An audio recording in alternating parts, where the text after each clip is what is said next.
വേനൽ കടുത്തതോടെ വറ്റി വരണ്ട് മീനച്ചിലാർ. കിഴക്കൻ മേഖലയിലാണ് വരൾച്ച രൂക്ഷമായത്. മീനച്ചിലാറിൽ ജലനിരപ്പ് താഴ്ന്നതോടെ സമീപ പ്രദേശങ്ങളിലെ ജലസ്രോതസ്സുകളിലും വെള്ളമില്ലാതായി.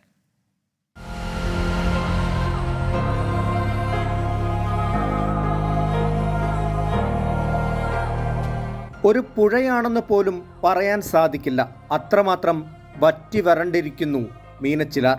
നീരൊഴുക്ക് പൂർണ്ണമായും നിലച്ച അവസ്ഥ. അടിത്തട്ടിൽ പോലും വെള്ളമില്ലാതായതോടെ മരണത്തോട് മല്ലിടുകയാണ് മീനച്ചിലാർ.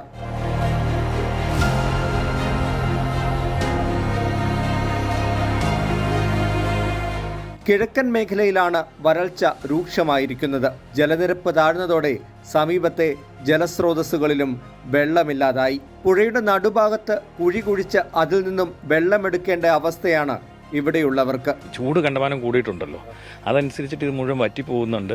ഇനി കൃത്യമായിട്ട് തടയണകളൊക്കെ ഒന്ന് സ്ഥാപിച്ചിരുന്നെങ്കിൽ ഒരുപക്ഷെ കുറേയും കൂടെ വെള്ളം അവിടെ നിലനിൽക്കുകയും ഒഴുകി പോകാതെയും വറ്റിപ്പോകാതെ ഇരുന്നേനെ. അങ്ങനെ ഇതിന് സമീപത്തുള്ള പ്രദേശങ്ങളിലെങ്കിലും വെള്ളം കിട്ടിയേനെ.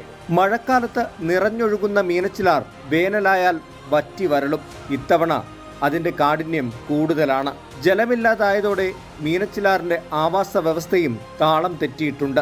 ഇടയ്ക്കിടെ വേനൽ മഴ പെയ്യുന്നുണ്ടെങ്കിലും അതൊന്നും ജലനിരപ്പ് ഉയരാൻ കാരണമാകുന്നില്ല. ഈ അവസ്ഥ തുടർന്നാൽ താഴ്ന്ന പ്രദേശങ്ങളിലും കുടിവെള്ള പ്രശ്നം രൂക്ഷമാകും.